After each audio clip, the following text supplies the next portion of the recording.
Kembali dari dunia abadi. Audiobook, novel silat. Episode 60. Tang Xiu tersenyum. Hong Changin, karena kamu sudah menebak dengan benar siapa aku, maka kesempatanmu untuk hidup adalah nol. Yang paling kutakutkan adalah masalah yang menyebalkan, takut orang lain akan menimpamu nanti. Jadi kamu bisa pergi ke neraka. Setelah berkata demikian, Tang Xiu berlari cepat ke arah Hong Changin. Hong Changin baru saja mulai berlari ketika tinju Tang Xiu mengenai punggungnya, menyebabkannya menyemburkan seteguk darah dan jatuh ke tanah. Pukulan Tang Xiu tidak merenggut nyawanya. Karena dia merasa ada banyak cara untuk melampiaskan kebenciannya dengan imbalan nyawanya. Bangun. Sungguh payah jika kau berpura-pura mati. Kau harus melawan, berjuang, dan melolong dalam kesedihan. Hanya dengan cara ini membunuhmu akan membuatku bahagia. Jika aku bahagia, aku akan membuatmu mati perlahan, untuk merasakan perasaan dan kesenangan hidup, yang lebih baik daripada mati berulang-ulang. Tang Xiu menendang pinggangnya dan berteriak. Di padang terbuka ini, gema teriakannya bagaikan mantra kematian, menyebabkan Hong Changin putus asa. Ia tiba-tiba menyesal telah memprovokasi Desa Su, memprovokasi orang gila ini. Benar sekali. Di matanya, Tang Xiu adalah orang gila.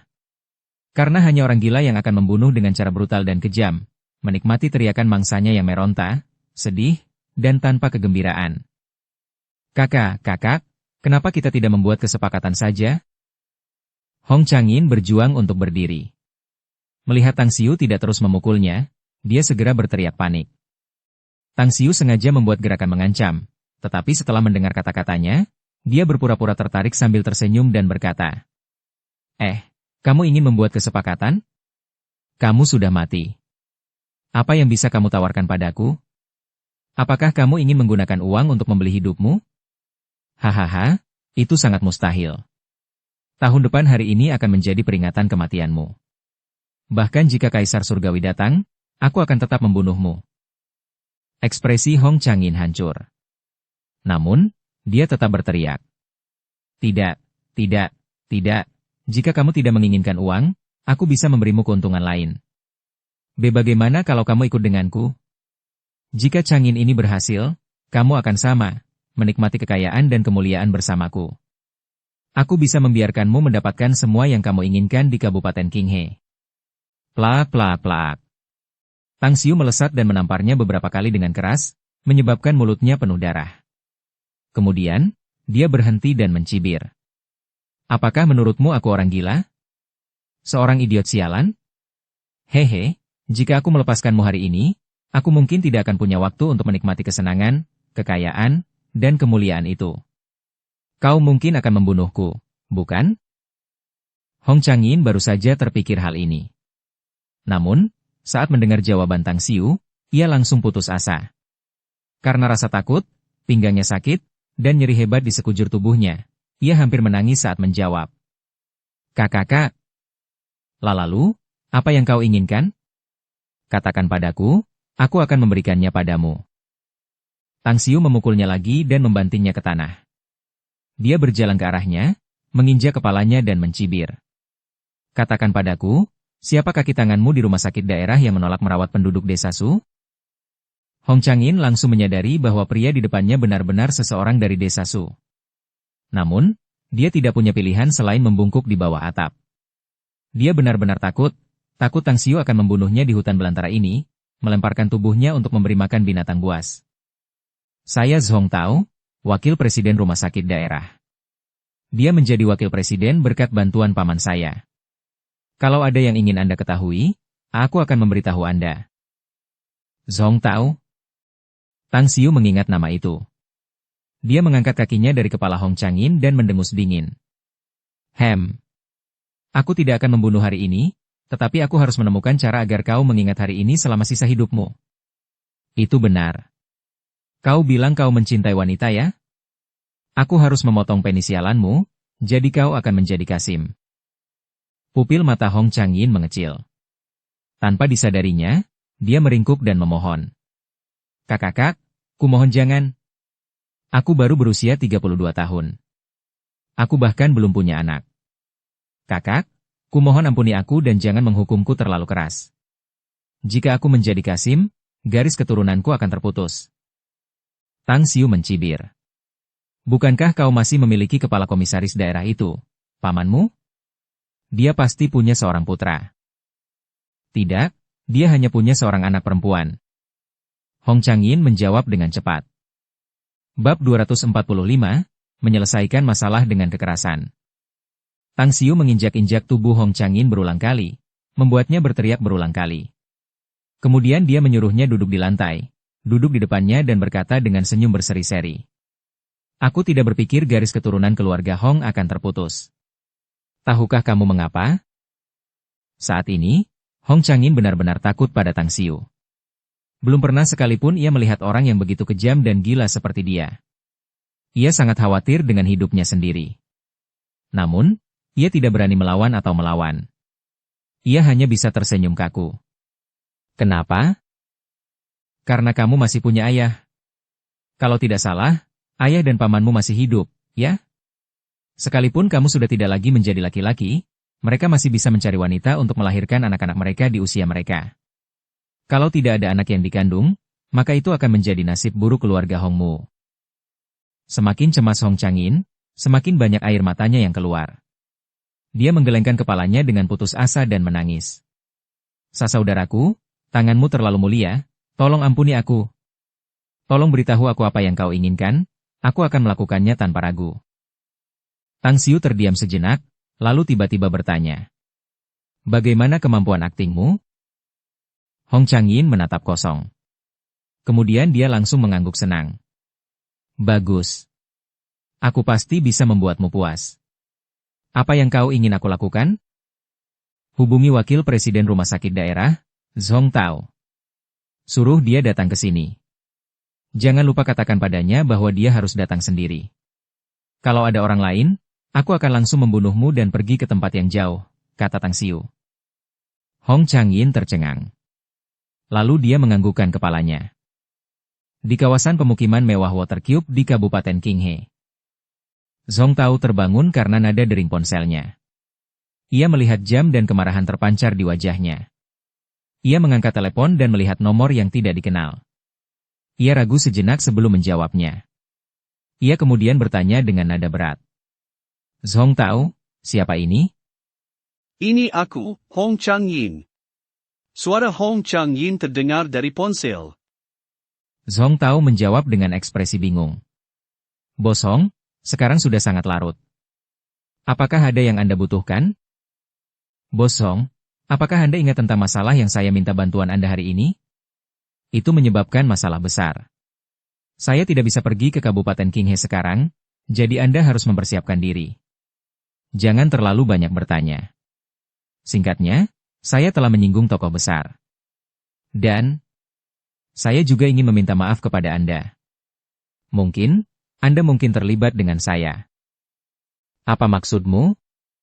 Rasa kantuk Zhong Tao langsung sirna. Ia tiba-tiba melompat dari tempat tidur dan bertanya dengan cepat. Bos Hong, apa yang sebenarnya terjadi?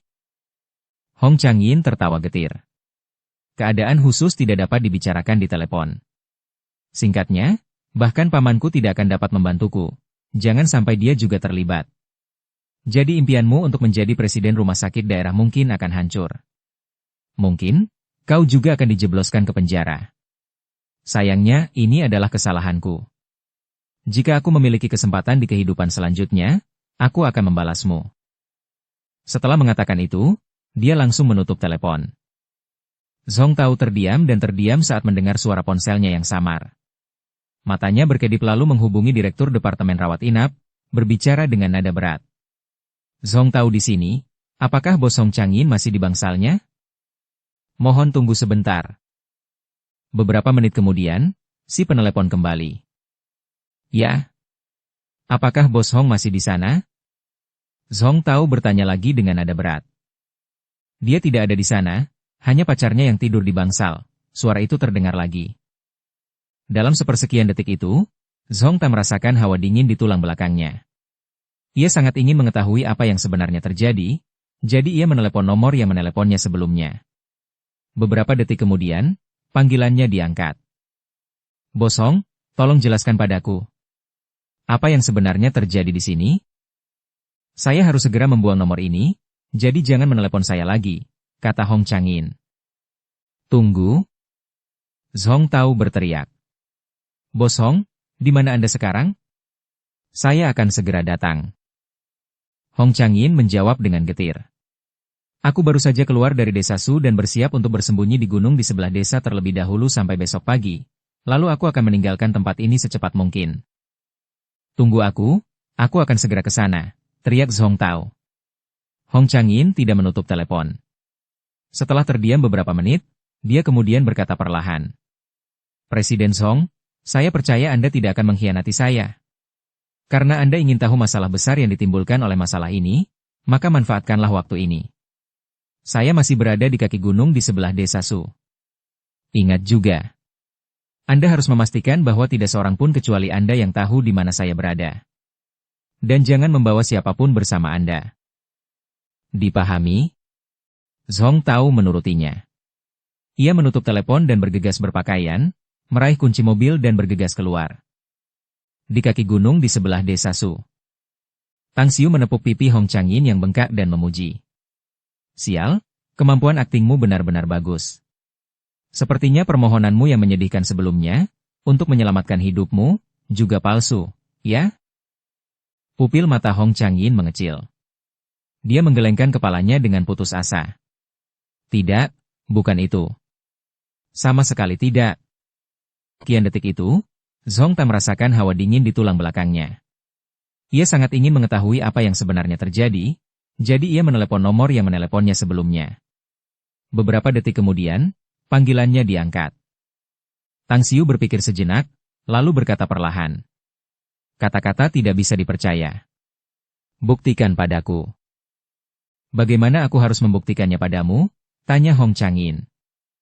Patahkan salah satu kakimu, kata Tang Xiu acuh tak acuh. Apa? Hong Chang-in gemetar saat kepanikan menutupi wajahnya. Tang Xiu menjawab dengan enteng. Jika kamu takut melakukannya sendiri, aku akan membantumu. Salah satu sifat baikku adalah aku suka membantu orang lain. Hong Chang-in menjawab dengan suara gemetar. Kakak, tolong ampuni aku. Kalau kakiku patah, aku akan lumpuh seumur hidup. Kau orang yang hebat, tolong maafkan aku kali ini. Aku tidak akan berani menindas orang lain karena statusku, dan aku juga tidak akan melakukan perbuatan buruk lagi nanti. Aku berjanji padamu bahwa aku akan segera menghindar darimu saat aku bertemu denganmu di masa depan. Tang Xiu menggelengkan kepalanya. Aku akan membiarkanmu hidup malam ini, tetapi kamu tidak akan hidup sampai fajar. Aku memberimu pilihan untuk mematahkan kakimu, tetapi kamu tidak akan pernah bisa pergi dengan aman jika kamu tidak melakukannya. Ini adalah kesempatan terakhirmu untuk hidup. Jika kamu tidak mengambilnya, itu pilihanmu. Aku memberimu waktu sebentar. Jika kamu tidak bertindak dalam waktu ini, kamu akan menikmati hidupmu yang menyebalkan di neraka. Aku, Hong Chang-in melirik ekspresi muram Tang Xiu. Keputusasaan di hatinya semakin tebal. Dalam benaknya, Tang Xiu adalah iblis yang kejam dan kejam. Dia tidak ingin mati. Dia kaya dan hidup enak, dia bisa hidup boros selama puluhan tahun. Baiklah, aku akan menghancurkannya. Hong Chang-in melihat sekeliling dengan cepat. Saat dia melihat sebuah batu beberapa meter jauhnya, dia segera merangkak, mengangkatnya, dan dengan keras menghantam betisnya. Wah! Teriakan melengking dan menyedihkan menggema di kaki gunung. Tang Xiu mengangguk puas. Kaki neneknya patah. Kalau bukan karena keterampilan medisnya yang hebat, mungkin neneknya akan mengalami gejala sisa bahkan jika dia sembuh, dan bahkan menjadi lumpuh. Jadi dia harus membuat Hong Chang-in yang melakukan perbuatan jahat itu juga merasakan bagaimana rasanya menjadi lumpuh. Namun, Tang Xiu membenci teriakan Hong Chang-in yang menyakitkan dan menyedihkan. Dia berjalan ke arahnya, memegang pahanya dan dengan cepat menekan beberapa titik akupuntur di betisnya. Tiba-tiba, jeritan menyedihkan Hong Chang-in terhenti. Kak, kenapa? Tidak sakit? Wajah Hong Chang-in berubah, perlahan kembali normal. Dia tercengang melihat kakinya yang berlumuran darah. Jelas kakinya patah. Dia kemudian menatap Tang Xiu dengan tidak percaya. Tidak sakit. Bahkan sedikit pun rasa sakit tidak terasa sekarang. Kalau saja tidak ada darah di betisnya, dia pasti mengira sedang bermimpi. Ada yang disebut titik akupuntur dalam ilmu silat dunia ini. Aku menyegel titik akupuntur pada luka pahamu. Yang satu untuk menghentikan pendarahanmu, dan yang satu lagi untuk menghilangkan rasa sakit. Jadi, jika kau berani mengeluarkan suara hantu lagi, aku akan menjahit mulutmu, kata Tang Xiu acuh tak acuh. Hong Changyin menatapnya dengan rasa tidak percaya, kengerian, dan keterkejutan menguasai matanya saat dia menjawab. Kamu tahu titik akupuntur? Tang Xiu menatapnya dengan dingin tetapi tidak menjawab. Dia perlu menenangkan pikirannya dan menunggu wakil presiden rumah sakit daerah, Zhong Tao, tiba. Hong Changyin memang penuh kebencian, tetapi Zhong Tao bahkan lebih menjijikan. Dia adalah seorang dokter rumah sakit dan juga memiliki reputasi baik sebagai pemimpin rumah sakit, tetapi dia malah memperburuk keadaan pasien dan bersekongkol dalam perbuatan jahat dengan penjahat. Jika dia tidak membuatnya membayar, lalu siapa? 20 menit kemudian. Sebuah sedan Volkswagen perlahan diparkir di dekat Land Rover saat Zhong Tao turun dari kursi pengemudi. Ia kemudian melihat sekeliling dan melihat tidak ada seorang pun di sana. Baru saja dia berjalan beberapa langkah ke depan, sesosok hantu diam-diam muncul di belakangnya, meninju kepalanya, membuatnya pingsan. Tang Xiu meraih tangannya dan membawanya ke suatu tempat yang berjarak 100 meter, lalu berhenti dan menurunkannya di depan Hong Changyin yang sedang duduk kelelahan di tanah. Dia berkata dengan acuh tak acuh. Bangunkan dia. Dan sebaiknya kau hancurkan kakinya dengan batu.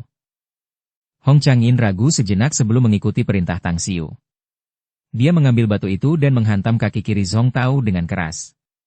Tulang yang retak itu menimbulkan rasa sakit yang hebat, menyebabkan Zhong Tao terbangun dari pingsannya. Dia menjerit seperti babi, bergema di hutan belantara. Hong Changyin. Zhong Tao hanya bisa melihat cahaya bintang, lalu menatap Hong Changyin yang duduk kelelahan di depannya. Ketidakpercayaan terpancar di matanya karena penampilan Hong Changyin saat ini benar-benar sangat menyedihkan. Hong Changyin berkata dengan getir. Maafkan saya, Wakil Presiden Zhong. Zhong Tao menatapnya dengan tatapan kosong. Setelah beberapa detik, barulah ia menyadari bahwa ada orang lain di belakangnya. Ia menoleh dan menatap Tang Xiu saat ekspresinya tiba-tiba berubah. Kau Zhong Tao, ya? Wakil Presiden Rumah Sakit Kabupaten Qinghe? Kau seorang dokter, tetapi kau bergantung pada pejabat yang berkuasa untuk menimbulkan kemalangan bagi pasien. Kau cukup hebat. Tang Xiu datang kepadanya dan berbicara tanpa nada asin atau hambar.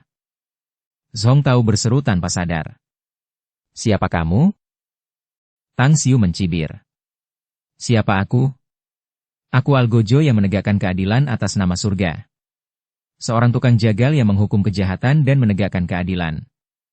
Kau tidak perlu menyalahkan Hong Changyin. Akulah yang memaksanya untuk menipumu. Karena jika tidak, dia akan mati hari ini. Dan kau, nasibmu mungkin tidak akan jauh lebih baik darinya. Bab 246, Pembunuh di bawah rasa sakit. Zhong Tao tiba-tiba menoleh ke arah Hong Changyin, pandangannya kemudian segera beralih ke arah Tang Xiu.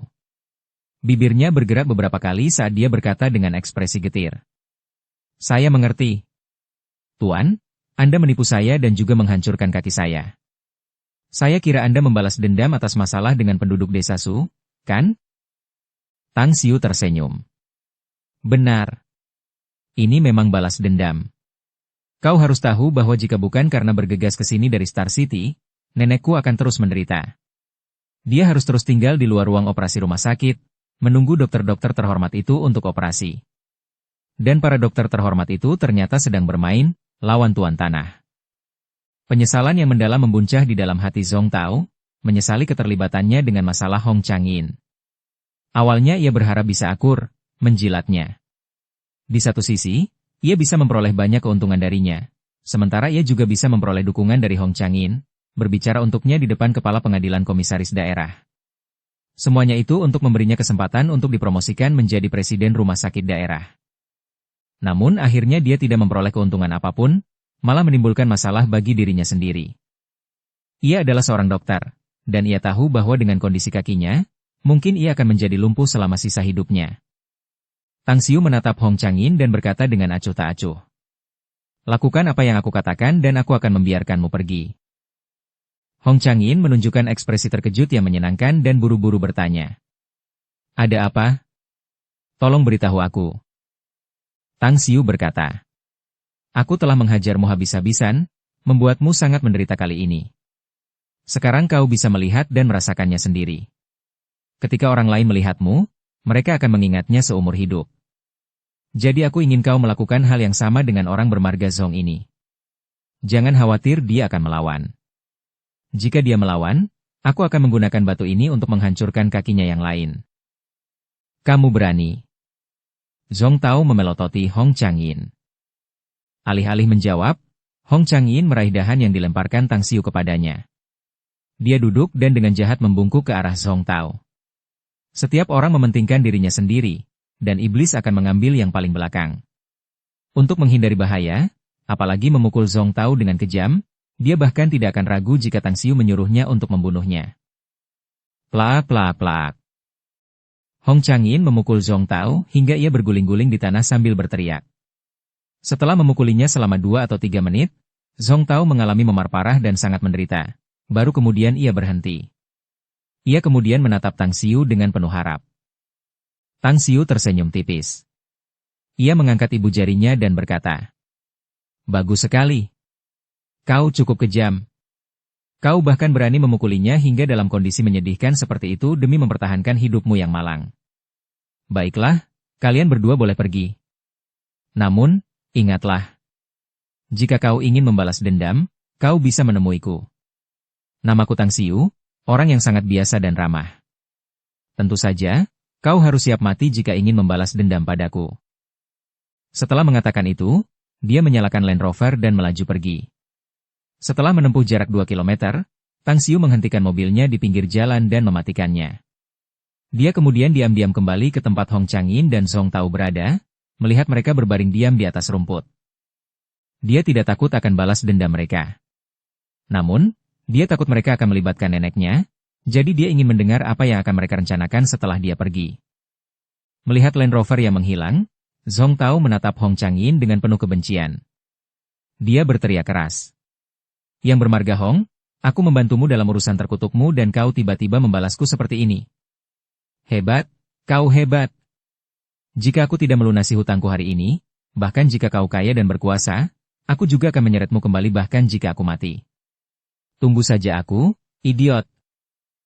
Hong Changyin menatapnya dan tidak berbicara lama karena ekspresinya terus berubah. Niat membunuh memenuhi matanya. Tiba-tiba dia merasa bahwa apa yang dikatakan Tang Xiu itu benar. Keadaan yang menyedihkan seperti itu pasti akan membuat orang lain mengingatnya seumur hidup. Dia tidak ingin diingat oleh siapapun dalam keadaan yang menyedihkan seperti hari ini. Dia tidak ingin orang lain tahu bahwa dia pernah mengkhianati orang yang membantunya. "Wakil Presiden Zhong, mari kita bicara." Akhirnya, dia berbicara. Zhong Tao berteriak dengan getir. "Apakah masih ada hal baik yang bisa kita bicarakan? Kau benar-benar takut mati. Demi mempertahankan hidupmu, kau bahkan menyakitiku dengan sangat parah. Jika aku menjadi lumpuh nanti, semuanya akan berakhir. Bukan saja aku tidak bisa menjadi presiden rumah sakit daerah, aku bahkan akan dikeluarkan dari pekerjaanku. Ini semua karena kau, bajingan." Hong Changyin mencibir. "Wakil Presiden Zhong, diam saja. Kau benar-benar tahu pepatah bahwa setiap orang mementingkan dirinya sendiri, dan iblis akan mengambil yang paling belakang. Aku masih muda dan belum cukup hidup. Aku mengaku bersalah padamu, tetapi aku akan menebusnya nanti." Zhong Tao mengamuk. "Memberikan ganti rugi? Apa yang akan kau berikan padaku? Kakiku baru saja tertimpa batu. Bahkan dengan pengalaman medisku selama bertahun-tahun, tidak peduli seberapa majunya teknologi medis, kakiku tidak akan seperti sebelumnya. Apa kau mengerti? Aku akan menjadi cacat." Hong Changyin berkata dengan nada berat. "Lalu apa yang kau inginkan? Kau ingin aku mengganti rugimu dengan kakiku?" Zhong Tao mengepalkan tinjunya dan berteriak. "Kau akan mengganti rugiku dengan kakimu? Kau hanya punya satu kaki sekarang, bajingan. Dan kau pikir kau masih punya kualifikasi untuk mengatakan itu? Aku, Zhong Tao, telah melakukan banyak kesalahan untuk orang jahat. Tapi aku tidak pernah melakukan sesuatu yang begitu berlebihan hingga pantas mendapatkan akhir yang menyedihkan seperti itu." Hong Changyin menatapnya dan terdiam cukup lama. Kemudian dia melihat ekspresi marah di wajah Zhong Tao sambil mengangguk pelan dan berkata, "Aku mengerti. Karena aku berutang padamu, tidak masalah jika aku berutang padamu sekali lagi. Kalau begitu, kau bisa pergi ke neraka." Setelah berkata demikian, Hong Changyin mengambil batu di sampingnya dan menghantamkannya ke kepala Zhong Tao. Meskipun seluruh tubuhnya terasa sakit, hasrat membunuh yang meluap-luap memberinya kekuatan yang sangat besar. Batu itu menghantam kepala Zhong Tao dengan akurat, menyebabkannya jatuh tertelungkup. Dia menyeret kakinya yang patah, mengambil batu itu, dan menggunakan kedua tangannya untuk menghantam kepala Zhong Tao sekali lagi. Huf! Setelah Hong Changyin langsung menghantam kepala Zhong Tao beberapa kali dalam satu tarikan napas, barulah ia menghela napas panjang lega. Darah membasahi seluruh wajahnya yang muram setelah ia menghantam Zhong Tao hingga tewas. Tepuk, tepuk, tepuk. Tang Xiu, yang bersembunyi di rerumputan tebal, tidak menghentikan pembunuhan Hong Changyin. Saat itu, dia bahkan berdiri sambil bertepuk tangan saat dia dengan angkuh datang di hadapan Hong Changyin dan berseru kagum. "Wah! Bos Hong benar-benar kejam. Tidak heran kamu berani menyentuh bos biasa seperti itu. Adegan kamu membunuhnya tadi benar-benar luar biasa, jadi aku merekammu dalam video. Bayangkan saja jika aku mengunggahnya ke internet. Itu pasti akan menimbulkan sensasi yang hebat." Hong Changyin menatap Tang Xiu dengan ekspresi tidak percaya. Dia terdiam setelah mendengar ucapan Tang Xiu, tidak punya nyali untuk membalas. Hanya saja, dia tidak menyangka bahwa Tang Xiu tidak hanya memukulinya dengan sangat buruk, dia juga telah mengambil bukti pembunuhannya. Dia hampir pingsan. Tang Xiu tersenyum. "Apa? Tidak pernah menyangka aku akan kembali, ya? Kamu tidak pernah menyangka aku akhirnya akan melihat sisi kejammu?" Hong Changyin mengerutkan kening dengan sedih dan berkata, "Kakak, bos, aku mohon padamu. Bisakah kau memaafkanku? Aku benar-benar tidak punya nyali untuk membalas dendam padamu. Sungguh. Aku membunuhnya karena dia punya niat jahat padaku, dan aku juga tidak ingin apapun yang terjadi malam ini diketahui orang lain." Tang Xiu mengacungkan jempolnya dan berseru kagum. "Benar saja. Kau benar-benar pandai merencanakan. Sepertinya kau bukan hanya seorang banci yang bergantung pada pamanmu dan menindas yang lemah. Baiklah. Aku bilang aku tidak akan membunuhmu. Tentu saja, aku tidak akan mengambil nyawamu. Namun, setelah merenung sejenak setelah pergi, aku merasa belum bisa melampiaskan semua amarahku, jadi aku ingin mematahkan kakimu yang lain. Namun sekarang aku telah berubah pikiran. Lalu, apakah kau akan membiarkanku pergi?" Hati Hong Changyin menjadi dingin dan bertanya dengan hati-hati. Tang Xiu tertawa. "Kau boleh pergi kapan saja. Tapi dengan syarat kau harus memberi ganti rugi kepada semua penduduk desa yang terluka nanti. Dan jumlah uangnya harus banyak." "Uang?" Hong Changyin diam-diam merasa lega.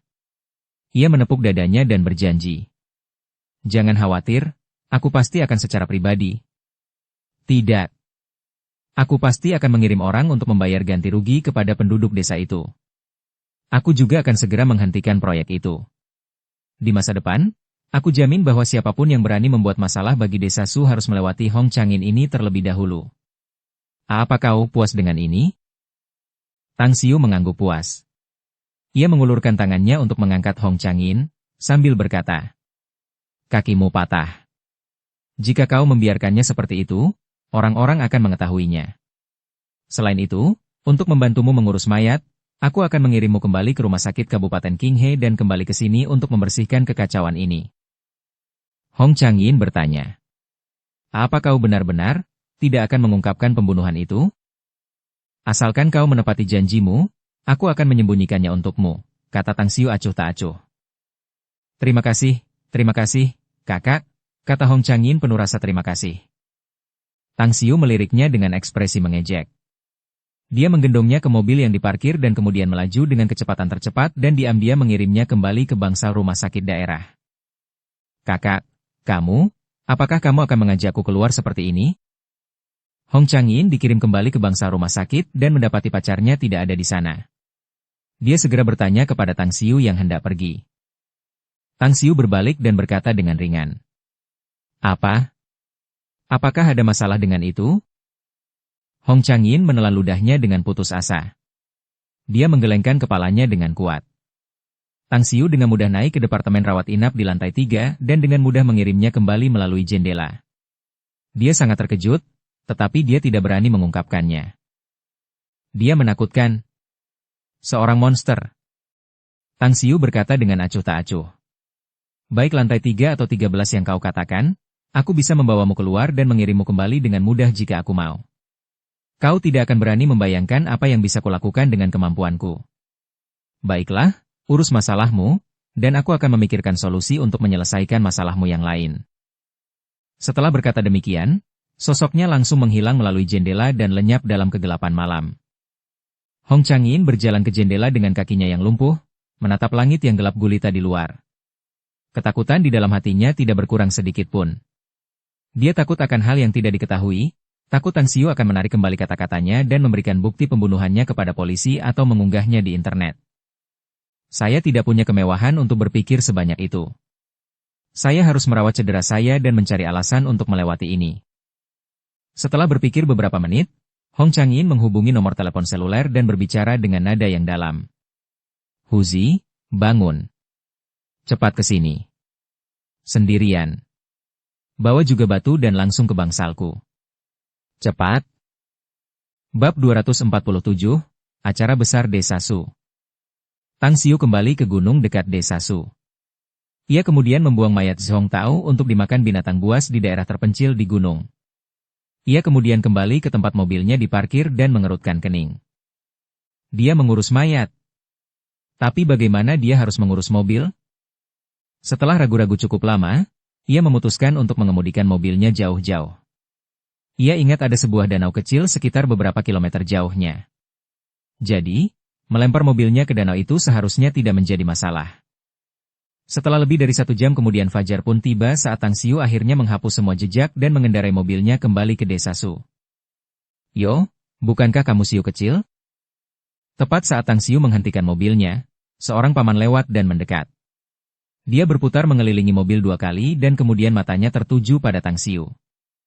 Tang Xiu mengenal pria ini jadi dia tersenyum. Paman Danian, kamu bangun pagi sekali. Sudanian menatapnya dengan ekspresi terkejut. Ia juga melirik SUV Land Rover beberapa kali, lalu berbicara dengan rasa ingin tahu. Pagi ini udaranya sejuk, jadi ini saat yang tepat untuk mencabut rumput liar dari tanah. Ngomong-ngomong, kapan kamu belajar menyetir, Little Xiu? Kamu juga punya mobil yang bagus. Aku tahu ini mobil bayi. Meskipun Paman Danianmu hanya tahu sedikit tentang mobil, aku bisa melihat bahwa mobil ini cukup mahal, kan? Tang Xiu tersenyum. Paman Danian, mobil hanyalah alat transportasi. Tidak ada yang mengejutkan. Sudanian mengangguk sambil berseru kagum.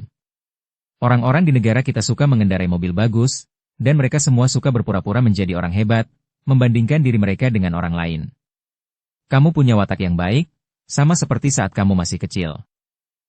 Paman Danian terlalu memujiku. Tang Xiu dan Sudanian mengobrol sebentar sebelum dia kembali ke halaman. Dia tidak menyangka ibunya, Su Lingyun, sudah bangun dan sedang mencuci muka serta berkumur di sana. Bu, kenapa ibu tidak istirahat saja? Su Lingyun tersenyum. Nenekmu bangun dan bilang dia lapar, jadi aku tidak bisa tidur lebih lama. Aku bangun untuk membuatkannya sarapan. Xiu, aku tidak melihatmu di rumah, apa yang sedang kamu lakukan? Tang Xiu tidak ingin memberitahunya bahwa dia membalas dendam pada Hong Changin dan Zhong Tao karena dia tahu karakter ibunya. Jika dia memberitahunya, dia akan merasa cemas dan takut untuk waktu yang lama. Jadi dia berbohong. Aku hanya berkeliling di sekitar sini. Sudah hampir 2 tahun. Sepertinya tidak banyak perubahan di kampung halaman kita. Su Lingyun menggelengkan kepalanya. Orang-orang di sini terlalu miskin, jadi tidak mengherankan jika tidak banyak perubahan di sini. Baiklah, kamu tidur saja sekarang, ibu akan segera menyiapkan makanan. Baiklah, ibu. Tang Xiu menjawab dan segera datang ke kamar lamanya. Dinding dan perabotannya sudah tidak asing lagi. Dia tinggal di sana selama beberapa tahun. Kenangan tahun-tahun itu tidak akan terlupakan, bahkan jika dibandingkan dengan apa yang dialaminya selama 10.000 tahun di dunia abadi. Tempat ini benar-benar memberikan nuansa seperti di rumah. Tang Xiu mendesah dalam-dalam. Kehangatan memenuhi dadanya saat ia merasa sedikit lelah. Setelah merenung sejenak, ia lalu berbaring di tempat tidur tanpa mengganti pakaiannya dan tidur. 2 jam kemudian, lebih dari separuh penduduk desa berbondong-bondong mendatangi halaman keluarga Su yang sudah bobrok. Sebagian dari mereka memandang dengan rasa ingin tahu ke arah SUV Land Rover yang diparkir di luar halaman, sementara sebagian lainnya memandang dengan penuh rasa terima kasih sambil berbincang dengan Suling Yun. Yun kecil, Kuan sudah memberitahu kami tentang masalah ini saat dia kembali. Kami sangat berterima kasih, terutama kepada Tang Xiu. Jika bukan karena dia, mungkin paman keempat masih ada di koridor departemen rawat inap di Rumah Sakit Medis Tiongkok Star City. Ling Yun, kamu benar-benar memiliki putra yang baik. Dia telah tumbuh dewasa dan memiliki masa depan yang cerah di depannya. Kali ini, jika bukan karena dia, orang-orang yang pergi ke Star City akan menderita. Tang Xiu masih muda, tetapi dia sangat bisa diandalkan. Dia benar-benar kebanggaan seluruh desa kami. Kudengar dia juga ahli dalam keterampilan medis, seorang dokter ilahi yang bertanggung jawab atas Departemen Rawat Jalan di Sekolah Kedokteran Tiongkok Star City. Muda, menjanjikan, dan luar biasa. Ling Yun, kamu telah mengajari putramu dengan baik. Meski terkejut, Su Ling Yun mendengarkan pujian semua orang dengan gembira. Pujian dari warga desa terhadap putranya membuatnya lebih bahagia. Tepat saat dia dengan senang hati membalasnya, 2 mobil hitam datang. Setiap penduduk desa Su memandang kedua mobil itu dengan rasa ingin tahu. Berderak. Kedua mobil hitam berhenti di dekat kerumunan. Ketika 4 pria besar dan kekar keluar dari mobil, seorang pria berkacamata berbingkai emas mengikutinya. Pria parubaya itu tampak sopan dalam sikapnya saat perlahan keluar dari mobil. Setelah melihat lelaki parubaya itu, ekspresi penduduk desa Su berubah drastis. Beberapa pemuda desa bahkan mulai menyiapkan beberapa senjata praktis, bersiap untuk bertarung. Ekspresi pria parubaya itu sedikit berubah. Ia segera tersenyum ramah dan berkata, "Teman-teman, jangan terlalu tegang. Kami tidak akan merepotkan kalian kali ini. Bos kami tahu kami terlalu agresif, jadi ia secara khusus mengirim saya untuk meminta maaf kepada kalian." Sebagai kepala desa tua, Su Changhe cukup berani. Ia melangkah beberapa langkah ke depan pria parubaya itu dan menggeram. "Kami tidak butuh permintaan maafmu. Ladang kami tidak akan pernah dijual kepadamu, jadi aku sarankan kamu untuk tidak bersusah payah dan pergi saja." Pria parubaya itu memaksakan senyum. "Tetua, jangan marah. Kali ini, aku berada di bawah perintah kekaisaran dari bosku. Jika aku pergi begitu saja dan kembali tanpa hasil yang baik, itu tidak akan baik untukku. Kali ini, aku tidak hanya di sini untuk meminta maaf kepada desa Su, aku juga di sini untuk memberi kompensasi kepada keluarga yang terluka akibat konflik kemarin." Kompensasi? Penduduk desa Su saling pandang dengan cemas, dengan ekspresi aneh di wajah mereka. Mereka tidak tahu obat apa yang diminum pihak lain. Mungkin itu rencana mereka yang lain. Pria parubaya itu melanjutkan. "Semuanya, bos kita tiba-tiba bermimpi buruk tadi malam. Dalam mimpinya, dia sedang dihukum atas perbuatan jahat yang pernah dilakukannya. Akhirnya, seorang bawahan yang bekerja untuk bos kita setahun yang lalu tiba-tiba masuk rumah sakit dan melukainya. Kalau saja dia tidak terluka parah, dia pasti datang untuk meminta maaf secara pribadi kepada kalian." Ekspresi aneh tergambar di wajah penduduk desa Su. "Bagaimana Anda akan memberi kami kompensasi?" Su Changhe bertanya dengan nada berat, disertai ekspresi meremehkan. Pria parubaya itu dengan cepat memberi isyarat kepada orang kuat parubaya itu dan menerima tas hitam darinya. Kemudian dia mengangkatnya dan berkata, "Bos kami mengatakan bahwa untuk setiap penduduk desa yang terluka, kami akan membayar 100.000 yuan sebagai kompensasi. Karena ada 6 orang yang terluka, kami akan memberikan total 600.000 yuan sebagai kompensasi." Apa? Semua penduduk desa terkejut. Mereka tidak pernah menyangka bahwa masalah ini akan berubah drastis tanpa diduga. Mungkinkah bos kota pemandangan kerajaan air kekaisaran, Hong Changin, kepalanya dipatahkan oleh seseorang? Pria parubaya itu berkata dengan keras. "Untuk keluarga ke-6 korban luka, apakah ada yang hadir sekarang? Jika ada, silakan maju untuk menerima santunan." Penduduk desa Su saling berpandangan. Sebagian besar dari mereka tiba-tiba merasa iri kepada penduduk desa yang terluka. Jika mereka tahu bahwa Imperial Water Royal View Real Estate akan memberikan begitu banyak uang, mereka pasti sudah maju untuk dipukuli sebelumnya. 100.000. Jumlah itu sangat besar bagi penduduk desa Su. Dengan 100.000 yuan, mereka pasti akan menjadi orang terkaya di sini. Ibu saya terluka. Su Lingyun memberanikan diri saat dia berdiri dan berbicara. 100.000 untuknya, saat ini, adalah jumlah yang sangat tidak dapat diabaikan, karena laba bersih bulanan dari restorannya melebihi 100.000 yuan. Namun, ibunya, bagaimanapun juga, terluka. Karena pihak lain bersedia membayar kompensasi, mengapa dia tidak menerimanya? Pria parubaya itu bertanya. Apakah ada orang lain? Su Chang'e berkata. Yang terluka dan keluarga mereka sudah pergi ke Star City. Kalau kamu benar-benar ingin memberi kompensasi, berikan saja uang untuk 5 orang lainnya kepadaku. Aku akan memberikannya kepada mereka saat mereka kembali. Pria parubaya itu ragu-ragu. Apakah ini baik-baik saja? Dalam sepersekian detik, seluruh warga desa Su menyatakan kepercayaannya kepada kepala desa lama, dengan mengatakan bahwa ia merupakan orang yang sangat terhormat dan semua orang merasa lega telah mempercayakan uang tersebut kepadanya. Pria parubaya itu mengangguk. Dia mengambil 100.000 dari tas kulit hitam dan menyerahkannya kepada Su Lingyun, dan memberikan sisa 400.000 yuan kepada Su Chang'e. Semuanya. Kami telah memberikan uang kompensasi kepada kalian, tetapi ada hal lain yang ingin disampaikan oleh bos kami kepada kalian semua. Rencana untuk merampas tanah pertanian kalian dan pembangunan lokasi industri juga akan dibatalkan. Kami tidak akan mengganggu kalian lagi di masa mendatang. Su Chang'e melirik uang di tangannya dan menatap wajah tulus pria parubaya itu. Kemudian, dia berbicara dengan nada yang dalam. Setiap orang di sini hanyalah orang biasa. Jika Anda tidak memprovokasi kami tentu tidak akan mengganggu Anda atas inisiatif kami sendiri. Oke. Pria parubaya itu menjawab. Kemudian dia menaiki mobil dan segera pergi. Orang-orang desa Su membicarakan apa yang terjadi di luar halaman. Su Lingyun sendiri memegang 100.000 yuan dan berjalan ke halaman dengan tergesa-gesa. Tidak ada bank yang berdiri di desa pedesaan sehingga tidak ada cara untuk menjaga uang tersebut. Su Lingyun kemudian datang ke kamar Tang Xiu dan melihat bahwa dia sedang tidur. Setelah ragu-ragu sejenak, dia memasukkan uang itu ke dalam laci meja. Siang harinya, Tang Xiu terbangun dari tidurnya. Ia mendapati bahwa orang-orang dari Imperial Water Royal View City Real Estate telah datang dan memberi ganti rugi kepada orang-orang yang terluka. Ia cukup puas dengan kesimpulan ini. Ia kemudian pergi ke pusat kota untuk menyetorkan 100.000 yuan ke buku tabungan neneknya. Awalnya ia berencana untuk meninggalkan sejumlah uang untuk neneknya, tetapi karena ia memperoleh 100.000 yuan, Tang Xiu mengurungkan niatnya untuk sementara waktu. Tang Xiu.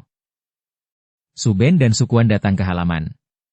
Melihat Tang Xiu sedang mengobrol dengan Sang Si, mereka segera memanggilnya dengan antusias. Ada sebuah tas di tangan Su Ben. Dirinya yang biasanya pendiam dan jarang berbicara kini tersenyum. Tang Xiu maju dan memeluk Su Quan. Ia lalu tersenyum. Quan, kudengar kau mengirim nenekku ke rumah sakit daerah. Terima kasih, saudaraku. Su Quan menjawab sambil tersenyum. Kenapa kamu berterima kasih padaku? Tidak perlu seperti itu di antara kita. Lagi pula, awalnya aku bermaksud untuk mengirim nenekmu ke Star City, tetapi dia menolak dan berkata bahwa dia tidak ingin merepotkanmu. Tang Xiu mengangguk pelan.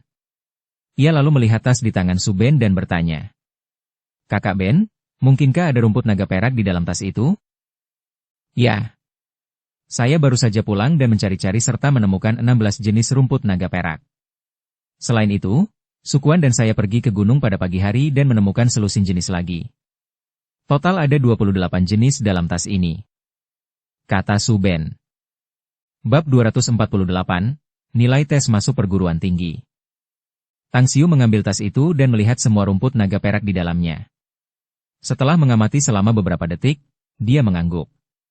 28 jenis rumput naga perak, totalnya 28.000 yuan. Kakak Ben, tolong berikan aku nomor rekening bankmu, aku akan mentransfer uangnya kepadamu sekarang. Mengenai berapa bagian Kuan, terserah padamu. Su Ben dan Su Quan sedikit bersemangat. Beberapa menit kemudian, 28.000 yuan telah ditransfer ke rekening Su Ben. Benar sekali, kamu menemukan 7 jenis tadi malam, jadi aku akan memberimu 7.000 lagi. Sejujurnya, Su Ben segera mentransfer uang itu ke Su Quan. Tang Xiu memasukkan rumput naga perak ke dalam mobilnya, lalu menatap Su Kuan dan berkata, "Kuan, aku sudah bicara dengan kakak Ben. Dia bersiap untuk mengikutiku ke Star City. Bagaimana denganmu? Apa kau ingin ikut denganku ke Star City juga?" Tanpa ragu, Su Kuan menjawab. "Kakak Ben juga membicarakan hal itu kepadaku. Aku akan pergi." Tang Xiu tertawa. "Bagus sekali. Kalau sudah waktunya, aku akan mengatur agar kalian berdua bisa bersama. Kakak Ben adalah orang yang jujur dan ahli dalam pekerjaan keselamatan. Kamu cukup pintar, jadi aku akan mengatur posisi lain untukmu di masa mendatang." "Baiklah, aku merasa senang mengikutimu," kata Su Kuan sambil tersenyum. Dering, dering, dering. Tepat saat Tang Xiu hendak menjawab, ponselnya tiba-tiba berdering. Saat dia mengeluarkan ponselnya dan melihat nomor di layar, dia melihat bahwa Han Qingwu yang menelepon. "Halo, Guru Han," sapa Tang Xiu sambil tersenyum. "Tang Xiu, cepat periksa skormu." "Ya Tuhan." Skor total tes CET adalah 750 poin. Kamu tiba-tiba mendapat skor 746 poin. Luar biasa dan tidak dapat dipercaya. Kamu hanya kurang 4 poin untuk skor sempurna. Suara gemetar Han Qingwu keluar dari telepon. Tang Xiu terkejut sesaat. Tiba-tiba ia teringat bahwa hari ini adalah hari pengumuman nilai ujian CET. Saat mendengar kabar dari Han Qingwu, ia tahu bahwa Han Qingwu memiliki nomor kartu ujian CET miliknya dan memeriksa hasilnya untuknya. Ia lalu tertawa dan berkata, "Guru, bukankah sudah kukatakan bahwa aku akan membuatmu bangga dengan ujian masuk perguruan tinggi tahun ini? Ngomong-ngomong, bagaimana dengan nilai ujian Yuan Chuling dan Chen Yanan?" Han Qingwu segera menjawab, "Saya belum memeriksanya. Namun, sekarang saya yakin dengan hasil mereka." "Tang Xiu, selamat." Tang Xiu tertawa. "Aku juga ingin mengucapkan terima kasih karena kamu tidak menyia-nyiakan usahamu untuk merawatku sejak awal."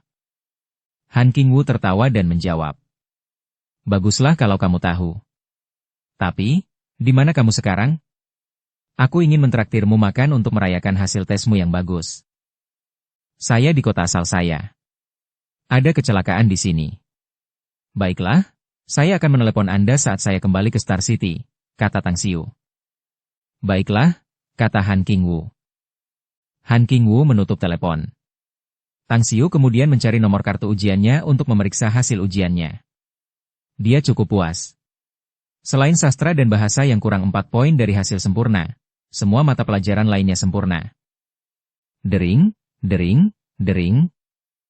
Saat dia sedang memeriksa hasilnya, ponselnya berdering lagi. Kali ini panggilan dari Ouyang Lulu. "Ada apa, Lulu?" Merasa baik, Tang Xiu bertanya sambil tertawa. Ouyang Lulu segera bertanya, "Tang Xiu, hasil CT sudah keluar. Berapa poin yang kamu dapatkan?" 746, jawab Tang Xiu. "Berapa skor totalnya? Dan bagaimana hasilmu?" Ouyang Lulu bertanya lagi dengan bingung. Selain sastra dan bahasa yang kehilangan 4 poin dari total nilai, yang seharusnya berasal dari bagian penulisan esai, saya mendapat nilai sempurna di semua mata pelajaran lainnya. "Apa? Maksudmu kamu hanya kehilangan 4 poin untuk mendapatkan skor sempurna di CET?" Teriakan Ouyang Lulu keluar dari telepon. Tang Xiu tertawa. "Benar sekali." Ouyang Lulu terkejut. "Tang Xiu, kakakmu, kamu tidak berbohong padaku, kan?" "Oh, Tuhan. Ini sangat menakjubkan. Hei, aku ingat kamu sepertinya menyukai sains, kan? Mendapatkan nilai setinggi itu benar-benar tidak terduga. Mungkin peraih nilai tertinggi CET untuk mata pelajaran sains di Provinsi Shuangqing tidak lain adalah kamu." "Tidak masalah. Selama aku bisa lulus dan masuk Universitas Shanghai, tidak apa-apa," kata Tang Xiu sambil tertawa. Ouyang Lulu berseru kagum. "Tang Xiu, aku selalu tahu bahwa kamu hebat.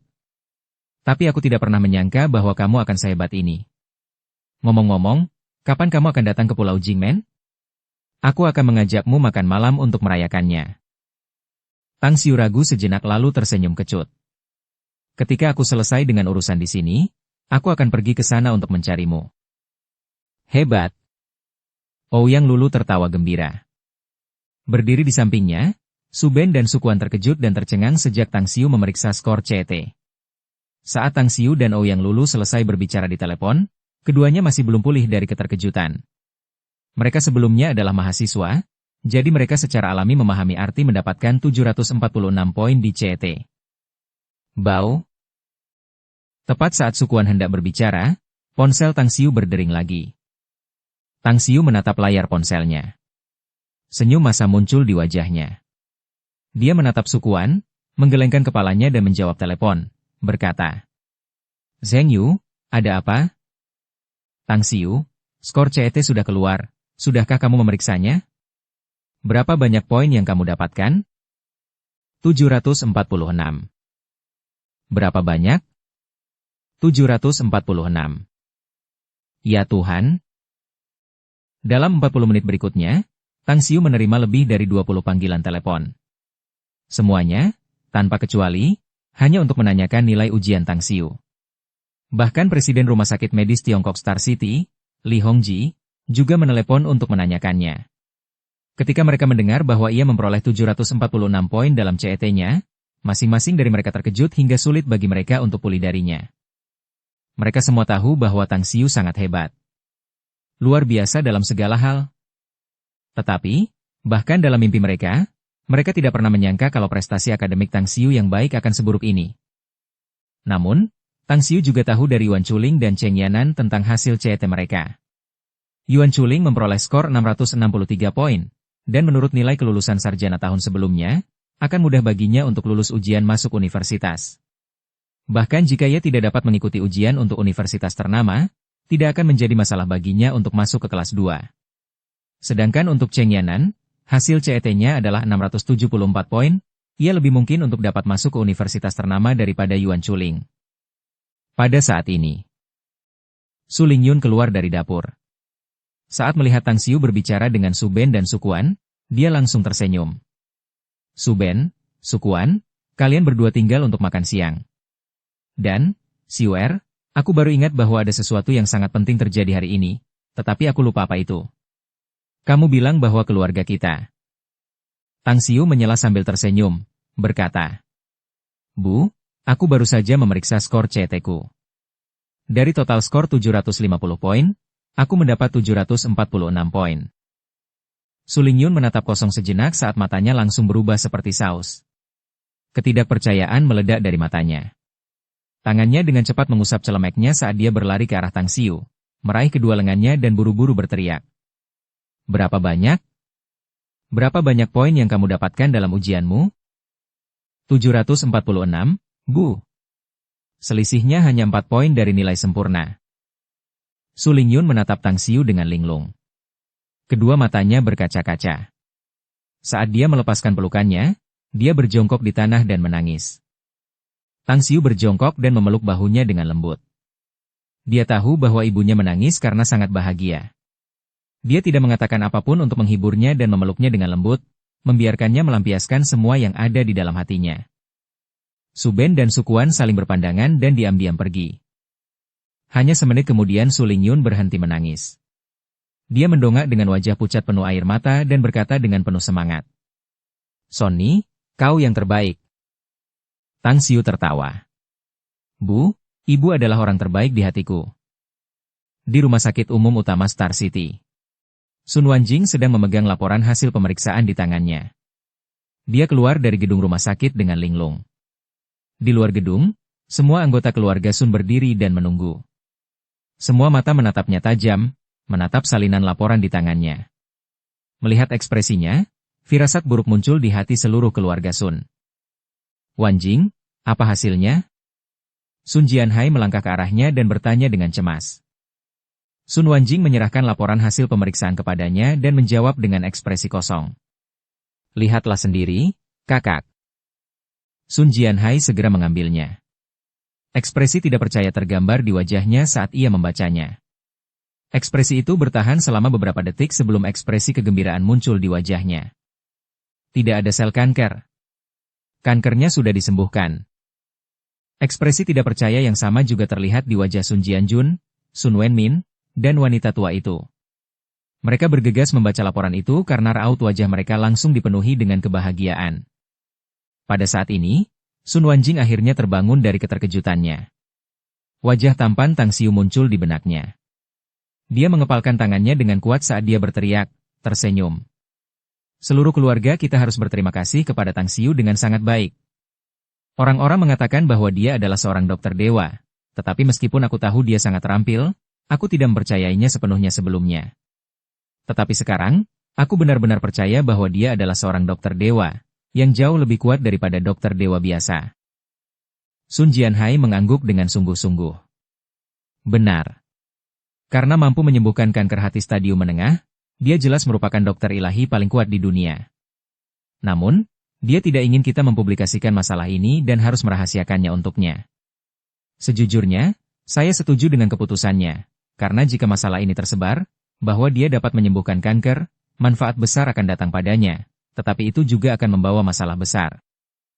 Sun Wenmin berkata, aku tahu Tang Xiu tidak menginginkan apapun dari kita, tetapi kebaikan hatinya menyelamatkan nyawa ibu kita bukanlah sesuatu yang bisa kita lupakan.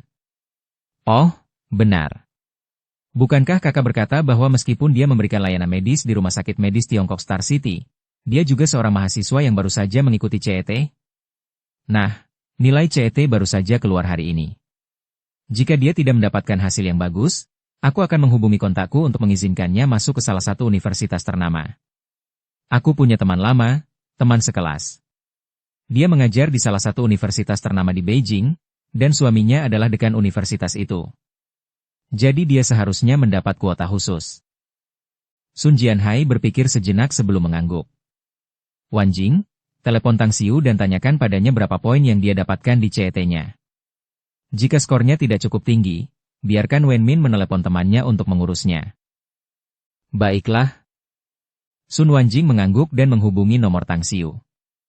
Sekitar 2 menit kemudian, ekspresi terkejut menutupi wajahnya saat dia menutup telepon. Sun Jianhai mengerutkan kening. Dia kemudian bertanya dengan nada yang dalam. Ada apa? Apakah hasilnya sangat buruk? Sun Wanjing menatap anggota keluarganya sambil menggelengkan kepala dan tersenyum. Tidak buruk, malah sebaliknya, terlalu bagus. Kalau bukan karena aku yakin Tang Xiu tidak akan berbohong, aku sungguh tidak akan percaya dia bisa mendapatkan skor CET setinggi itu. Dia mendapat 746. Kurang 4 poin dari skor total. Apa? Semua anggota keluarga Sun tercengang saat mendengarnya. Berita ini sangat mengejutkan mereka. Setelah jangka waktu yang panjang, Sun Jianhai tersenyum paksa. Karena kita tidak bisa membantunya dalam hal ini, mari kita pikirkan cara lain. Kita hanya perlu mengingat kebaikannya terhadap keluarga Sun kita. Bab 249, teriakan untuk bantuan. Saat itu sudah larut malam dan langit dipenuhi bintang-bintang yang berkelap-kelip. Angin sepau-sepau bertiup, memberikan sedikit kesejukan di musim panas yang terik. Karena gunung di dekatnya, pedesaan Kabupaten Qinghe memiliki udara segar, ki spiritual antara langit dan bumi lebih kaya daripada di kota. Tang Xiu sedang duduk bersila di atap rumah leluhurnya sambil bermandikan cahaya bintang yang datang dari mana-mana, mengolah seni surgawi asal kosmiknya.